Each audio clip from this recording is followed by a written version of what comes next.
Good morning, everyone. So here in this small session, I would like to decode the private equity accounting part, because nowadays that you guys are aware about it, private equity is one of the highly growing sector where private equity accountants are earning well. I would say, means if you compare with the mutual fund and other investment banking stuff, private equity accounting is in limelight now.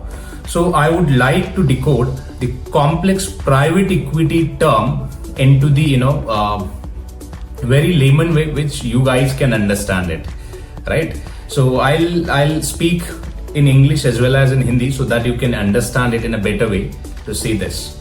If you want to understand the private and equity, I'll simplify it. Private equity, see, these are two different words.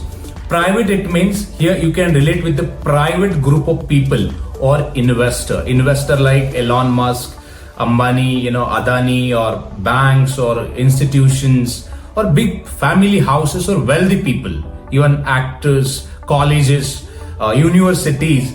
You can say private group of people, it means those people, right? Private group of people, if they invest in private limited companies through maybe bonds, equity, debentures or loan obligations, if they invest in this way, then you can call it as a private equity investment, right? Or private equity fund.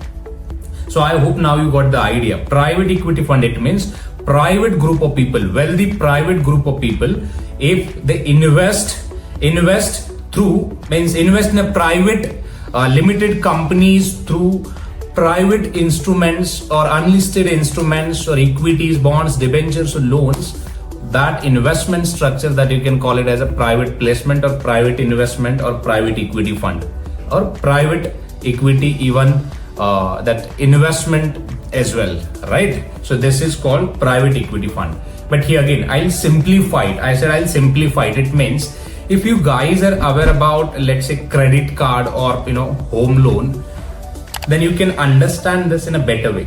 Private equity structure, exactly you can replicate with the or relate with the home loan. Let's say you have decided to purchase one under construction property. You have decided to purchase one under construction property. Listen this carefully, right? Let's say that property value is 10 lakh. So it means as a borrower, so let's assume it, you are a borrower and you're looking for a 10 lakhs funding, right, from the bank for under construction property. So when you apply for a loan, bank will ask you two questions. One, that is your property documents, right? So it means you will submit all your property documents and income. So once you are eligible, bank will sign one agreement with approved amount. Means let's say bank approved 10 lakh rupees amount against your whatever documents and property which you have submitted, documents and all. So here understand one important aspect. Once the bank approved 10 lakh rupees, right, 10 lakh rupees limit to you, so that becomes, in a private equity, that becomes total commitment, means total loan amount, that you can say that becomes total commitment. Again, when the bank offer funding to the under construction projects, bank that will not provide funding in one go, bank will split that funding into, let's say, stages. Let's say initially bank will approve 2 lakhs, then 3 lakhs, 4 lakhs, 1 lakhs. In that way, you can see the structure. It means depends on the progress of that particular, construction. On the basis of that, bank will offer the funding. In the same way, in a private equity business, you can relate that investors will offer funding in a stages, right? And once the investor offer funding in a stages, let's say 10 lakh is the total commitment, and that total commitment investors are agreed with 4 stages. So it means 2.5 lakhs in one stage. So that stages, you can call it as a capital call.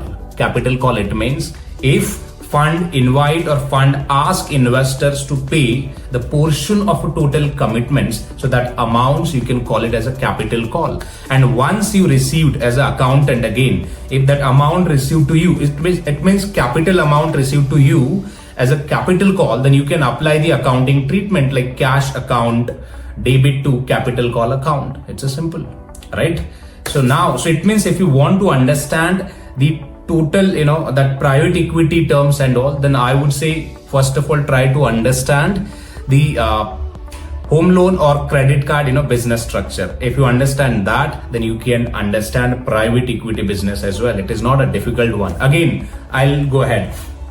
If you see, let's say bank offer funded. So out of 10 lakh, bank provided funding to you, let's say 2.5 lakhs. So here 2.5 lakh becomes funded amount. Remaining 7.5 lakhs become unfunded amount.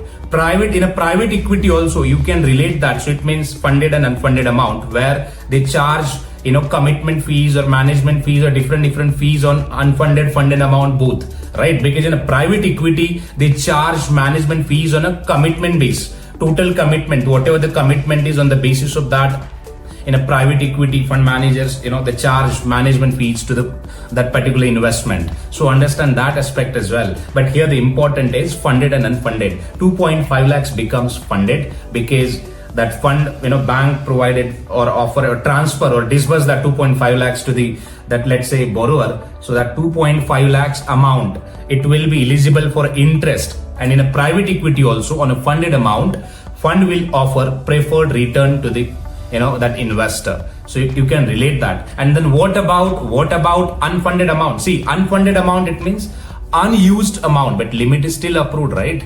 If the limit is approved, then on unfunded amount also, private equity fund will pay that the unused fees, or maybe let's say upfront fees on that commitment as well, means spending or unfunded amount as well. So this is how structure works in a private equity fund accounting. And here then you will have to apply accounting treatment to that fees or expenses or funded, unfunded amount, means all that terms that will come into picture, and you will have to apply the accounting treatment to that.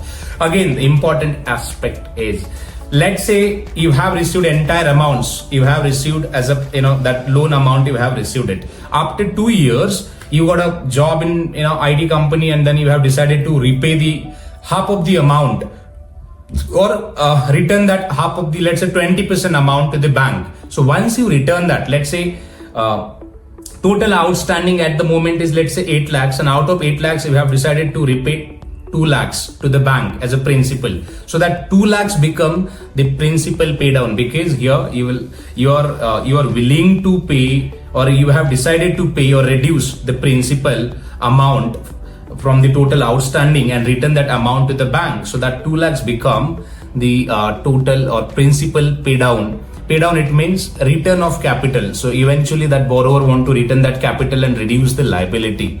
And again, new outstanding amount would be 6 lakhs. So it means total, home loan terms that you can apply in a private equity, accounting, and even in terms. If you want to become a pro in private equity accounting, I would say do the study of home loan as well as credit card business, or credit lines and all, right? So let's say in a credit card also, total credit cards limit becomes your total commitment. Once you utilize some of the amounts, that becomes your capital call. In that way you can relate it, right? Because you guys are aware about credit card and home loan. So if you understand that, just relate that with the private equity accounting. That's it. It's not something different than the normal accounting. So I hope you got the idea about how private equity accounting works, right? And of course, if you like this video, please subscribe and share this with others as well. Apart from this, if you see the terms like total commitment, let's say distributions, fund received any distributions and all. Distribution, it means interest payments and all. Fund initiate the distributions as well. Fund initiate if the fund received proceed, that fund initiate the proceeds as well. Proceeds, it means return of capital to the partner. See, private equity business is a partnership business. 2 or more than that partners come together, they form the partnership, and they decide each and every terms on paper or documents or agreements, including expense, income, allocation, everything, and accordingly they manage the business activities and all, right? And see, this chapter, partnership chapter, you would have taught in your academics as well, L1 to 12 standard commerce. So go and check that, and same structure that you can relate with the private equity accounting also. So for now, as of now, I would say till here will stay, because video will go long and that will not, you guys will not enjoy it. We'll see you in next session with the same topic with the different terms. We'll cover that as well. Thank you. If you like this initiative, please subscribe and share this with others. Thank you.